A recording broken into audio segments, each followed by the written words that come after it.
Good morning, Year 3. I hope that you're all okay and that you enjoyed the English work yesterday on the Rite of Passage video. It's really fun, isn't it, the video? I really love it. Now, today and for the rest of the week, Miss Bate, the teacher that's helping us in Year 3 for the next few weeks, she has planned some lessons on direct speech. Now, I know that you're very good at doing that from when we did our Stone Age boy stories. Lots of you did lots of brilliant work all about what the characters would say to each other in the story. So, just to start off with, we're going to play a little true or false game. So, I'm going to read you a statement or a question, and you've got to write down just quickly if it's true or false.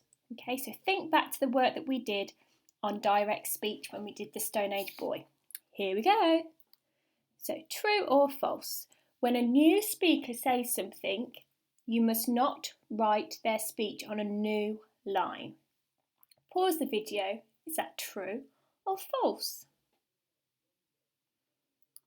What did you think? Now the answer is false, because when a new speaker talks, you must always write their dialogue on a new line to make it clear for the reader. So Miss Bate has put a little example here. So you start a new line when a new person talks, just to make it clear in your writing who is talking. Okay? Brilliant. Next one. True or false? The comma, full stop, exclamation mark or question mark goes inside the speech marks. Pause the video and have a little think about that one. Now the answer is true. The punctuation always goes inside the speech marks to end the piece of speech. So we've got hurry up and with an exclamation mark inside the last inverted comma. Okay? Brilliant. Now, true or false, if you are introducing the speaker before the speech, you don't need to use any punctuation before the speech. Now, pause the video and have a go at that one. You might not know the answer to that one, but don't worry.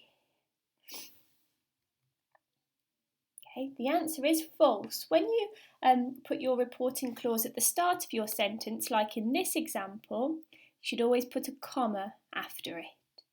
Okay? Brilliant. And then the last one, true or false? You're right, he said. It feels strange. In the example above, this type of speech is called split speech.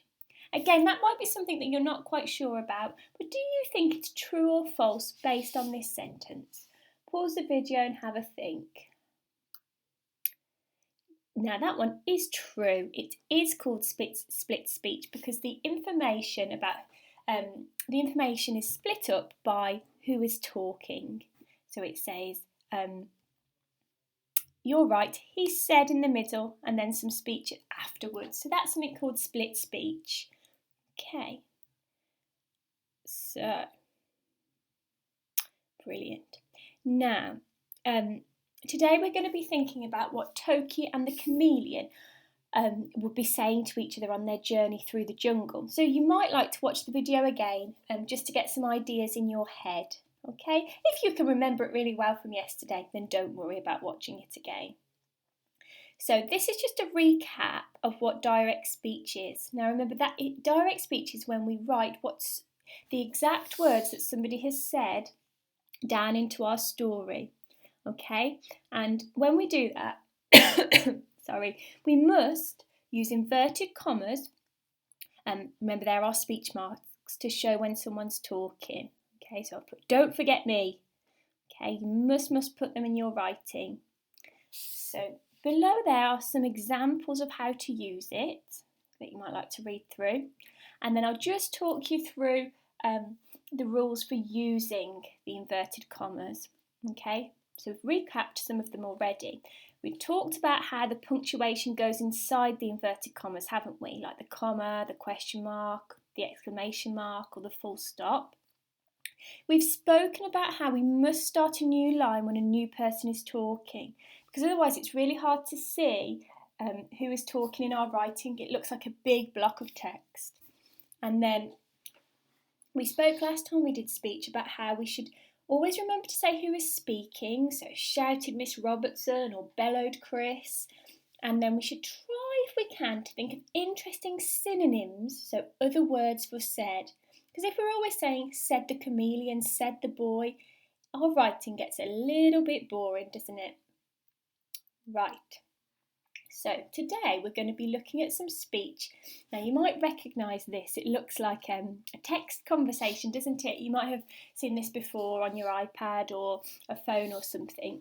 So what you're going to do is turn this text conversation into lines of direct speech that would go into our stories. Okay, so the boy in the story, we've given him a name and we've called him Toki. Okay, so if you see this word here, that says Toki, and he's the young boy in the story. So I'm going to turn the first text that he sends to the chameleon, which is, "Hi, I'm Toki," and I'm going to turn that into direct speech. So I've got my inverted commas just around what's inside the speech bubble, okay, because that's all Toki said. And then I've got the boy said nervously. So I've remembered to include who is speaking, and I've used an adverb there to say how he's speaking. If I wanted to, I could change that word said. If he's nervous, he might mutter it. The boy muttered nervously. Maybe he might whisper it because he doesn't want anyone else to hear. And then the only other thing to remember, because this sentence would normally end with a full stop in our writing, "Hi, I'm Toki." Now in our sentence here, it's not the end of the sentence, is it? So we're going to put a comma inside the final inverted comma. Okay, so you must remember that comma, it's really important. Now there's another example here. So this is the second line of speech, and this is what the chameleon replies back. So he says, "Hi Toki, I've never met a boy like you before." So we've got our inverted commas around the words spoken, so just what's inside that speech bubble. We've used our comma to take the place of the full stop because it isn't the end of the sentence. And then I've put who said it, so said the chameleon. You might put said the strange creature, or said the purple chameleon, adding in an adjective. Okay. Only other thing to remember, now inside this sentence, there are two sentences, aren't there? So we've got "Hi Toki," full stop, and then "I've never met a boy like you before." So the inverted commas go around the whole words that are spoken. You don't need to put them after the first sentence and then put some more around the second sentence. You put it around both sentences. Okay, so what I would like you to do, okay, is to have a go at writing your own direct speech sentence for the last text on the picture. So, "I've never met an animal like you before." So that's what Toki says in response. So pause the video and have a go. I've also put a little example of how you might do it, but you could change different words for said, or you could add in an adverb as well. Okay, so I hope you got on okay with that. Now, your main task then for this lesson, what we would like you to do is we would like you to turn this text conversation here into a piece of dialogue. Okay, so we want you to remember to use those inverted commas, those words for said, and tell us who said it. Okay, you could try and challenge yourself by adding in some adverbs to explain how Toki, the young boy, or the chameleon said things. Okay. Once you have done those sentences, okay, those 4 lines of direct speech, you might like to then continue the conversation between Toki and the chameleon and think about what they might say to each other throughout the video clip. Okay, they go on a real big adventure together, don't they, to collect the animals' heads. So what might they be saying as it happens? I remember when they get to the point where the chameleon is captured, what kind of conversation would be going on there then? Have a think. Okay, so once you've done that, there's a little quiz to have a go at.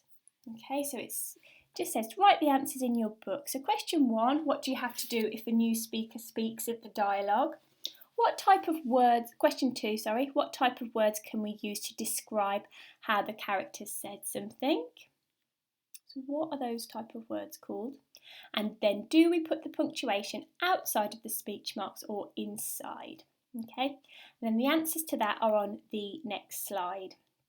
Okay, so myself and Miss Blake would love to see your work from today, so please email it to the Year 3 email address so we can take a look at what you've been getting up to. Okay, thank you guys for working so hard. Well done.